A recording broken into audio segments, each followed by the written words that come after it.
आज की क्लास में हम लोग क्या देखेंगे, आरएल सीरीज सर्किट देखेंगे। इससे पहले हमने क्या देखा था कि जब आप किसी भी रेजिस्टेंस के across voltage AC source apply करते हो, इंडक्टेंस के अक्रॉस करते हो, कैपेसिटेंस के अक्रॉस करते हो, तो उससे वोल्टेज और करंट में क्या रिलेशन आता है। तो अब हम क्या देखेंगे, अगर आपने दो का कॉम्बिनेशन ले रखा है, दैट इज आर और एल का कॉम्बिनेशन ले रखा है, इन दोनों को कैसे कनेक्ट किया, आपने सीरीज में कनेक्ट किया है, तो आप इससे करंट और वोल्टेज की वैल्यू में क्या रिलेशन होगा। तो उससे पहले एक बात बताना, जब हमने क्या किया था, ये इंडक्टर को किसी एसी सोर्स के अक्रॉस कनेक्ट किया था, तो उसमें क्या आ रहा था, उसमें हमने वोल्टेज को क्या लिया था, रेफरेंस लिया था। तो लेकिन ऐसा भी तो हो सकता है हम करंट को रेफरेंस ले लें, राइट। तो मान लेते हैं कि करंट जो है वो क्या फ्लो कर रहा है इस सर्किट में, आई एम साइन ओमेगा टी। तो जो आपका वोल्टेज हो जाएगा वो क्या हो जाएगा। एक बात बताना, अगर आप किसी से रेस में आगे दौड़ रहे हो तो फॉर श्योर आप जिससे आगे दौड़ रहे होगे वो आपसे क्या होगा, पीछे होगा, राइट। अगर मैं कह रही हूँ कि आप अपने भाई से रेस में आगे हो, तो फॉर श्योर जो आपका, ये भी तो कहा जा सकता है जो आपका भाई आपसे रेस में पीछे है।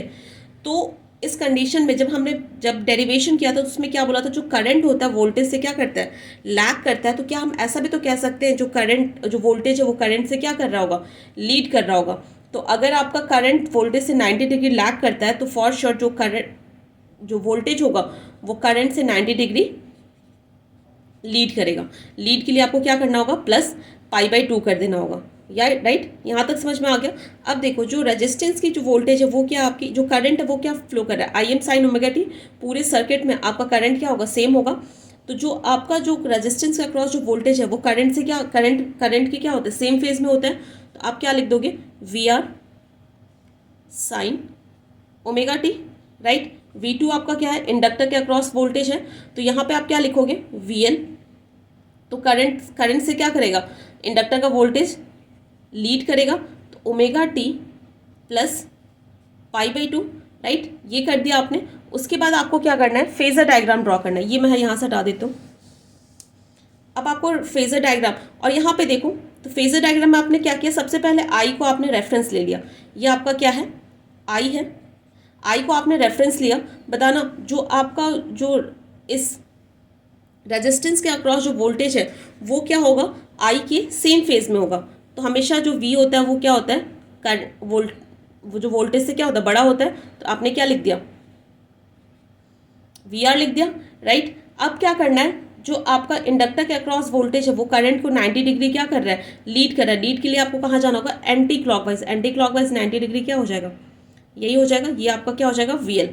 और VL और VR का जो फेजर सम होगा वही क्या हो जाएगा, आपका VM हो जाएगा, टोटल वोल्टेज हो जाएगा। तो कैसे निकालोगे, दो फेजर्स को आप पैरेललोग्राम रूल से क्या करते हो, ऐड करते हो। तो ये आपका क्या हो जाएगा, ये आपका हो जाएगा VM।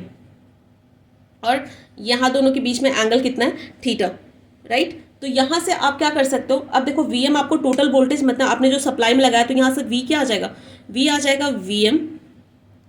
ये हटा देती हूँ मैं। तो यहाँ से आप V क्या लिखोगे, V इक्वल्स टू क्या हो जाएगा, VM साइन ओमेगा टी।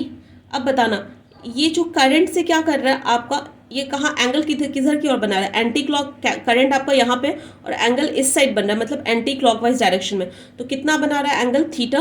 और क्या एंटी क्लॉकवाइज डायरेक्शन में, इसका मतलब क्या कर रहा है, लीड कर रहा है। लीड के लिए हमें क्या लिखना होगा, +5।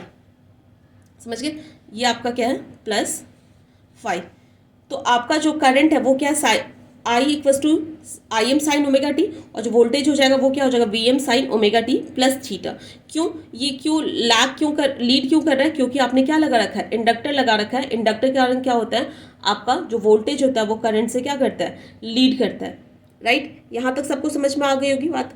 तो अब देखो, जो आपका जो यहाँ पे वी एम है वो क्या है, आपका फेजर सम है वी आर और वी एल का। तो यहाँ से आप इस ट्रायंगल से आप क्या लिख सकते हो, V M equals to √ VL square plus VR square, Pythagoras, right angle triangle है। तो यहाँ पे लिख दिया। तो अब यहाँ पे क्या हो जाएगा, VL क्या होता है आपका, VL क्या हो जाएगा, किसी भी इंडक्टर का क्रॉस वोल्टेज क्या कैसे लिखते हो,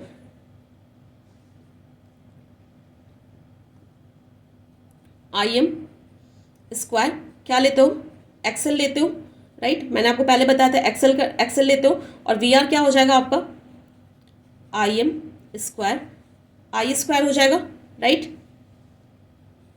उसके बाद आई एम क्या ले लोगे आप, कॉमन ले लोगे।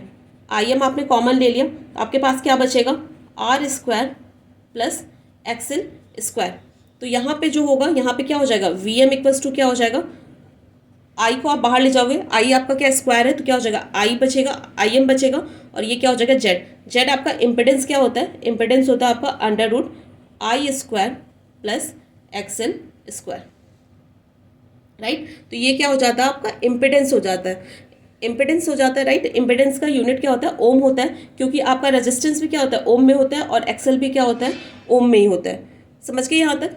तो यहाँ तक ये बात हो गई। तो आपको हमेशा याद रखना है, जब भी आपका आरएलसी सर्किट आएगा तो उसमें आपका जो वोल्टेज होगा वो कैसे निकालोगे, V M equals to I M Z निकालोगे। और जेड क्या होता है आपका, जेड इक्वल्स टू क्या होता है, under root I square, sorry under root R square plus XL square, right. समझ गए यहाँ तक बात। उसके बाद देखो यहाँ पे, यहाँ से आप थीटा की वैल्यू निकाल सकते हो। कैसे निकालोगे, ये हटा देती हूँ मैं। तो ये जो आपके पास ट्रायंगल बना हुआ है, ये जो आपके पास ट्रायंगल है, तो क्या इस ट्रायंगल को अगर मैं क्या करूँ कि इस सर्किट में पूरा जो करंट है वो क्या आपका, पूरे सर्किट में जो करंट है वो क्या आपका सेम है। तो अगर मैं यहाँ पे क्या कर दूँ, यहाँ पे आपका आई एम से डिवाइड कर दूँ, इसे भी क्या कर दूँ, आई एम से डिवाइड कर दूँ, और इसे भी क्या कर दूँ मैं, आई एम से डिवाइड कर दूँ, राइट। आई एम से डिवाइड कर दूँ तो यहाँ पे क्या हो जाएगा, आपने सबसे पहले क्या निकाला था इसमें, आपको मैंने बोला था यहाँ पे एक्सेल क्या होता है आपका, एक्सेल आपने क्या लिखा था, वोल्ट, जो करंट जो इंडक्टर होगा उसके अक्रॉस वोल्टेज क्या हो जाएगा, आई एम एक्सेल हो जाएगा, और रेजिस्टेंस के अक्रॉस वोल्टेज क्या हो जाएगा, आई एम आर हो जाएगा।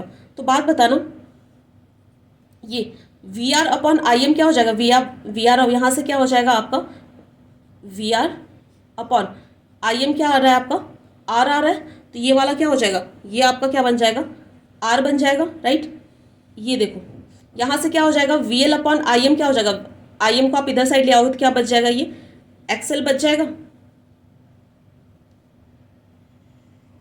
और यहाँ से आपने अभी तुरंत निकाला है वी एम इक्वल्स टू क्या होता है, आई एम इंटू जेड।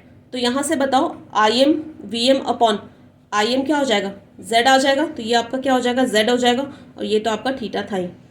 समझ गए यहाँ तक। अब देखो, अब क्या यहाँ से आप ये हटा देते हो मैं, तो आप क्या यहाँ से इस ट्रायंगल के थ्रू टेन थीटा निकाल सकते हो। टेन थीटा क्या हो जाएगा, टेन थीटा क्या होता है बताओ, ये अगर इस साइड एक्सएल है तो इधर साइड भी क्या हो जाएगा, एक्सएल हो जाएगा, राइट, क्योंकि ये ट्रायंगल है। तो यहाँ पे बताओ टेन थीटा आपका क्या होता है, ये परपेंडिकुलर अपॉन क्या होता है, बेस होता है। परपेंडिकुलर कितना आपका एक्सएल है, और बेस क्या आपका आर है। तो यहाँ से आपकी थीटा की वैल्यू क्या आ जाएगी, tan inverse XL upon R. ये भी फॉर्मूला आपको याद रहना चाहिए, राइट। तो आप क्या कर सकते हो, अगर आपको बोला जाए कि आपको क्या लिखनी है, कोई भी आरएल सीरीज सर्किट है, आपको क्या करना है उसमें क्या इसका इक्वेशन लिखना है, आपको वोल्टेज की इक्वेशन लिखनी है। तो वोल्टेज क्या आता है, V M sine omega T plus theta. तो थीटा कहाँ से निकालोगे, theta equals to tan inverse XL upon R करके, राइट। तो ये आपका क्या है, सीरीज आरएल सीरीज सर्किट। जब आपका आर और एल अगर सीरीज में कनेक्ट हो तो कैसे आपका क्या मतलब, क्या वोल्टेज होगा, क्या इम्पिडेंस होगा उसके अक्रॉस, ये सारी चीज़ें। तो इस पे ना जो बेस्ड जो क्वेश्चन होंगे वो भी हम लोग करेंगे नेक्स्ट क्लास में।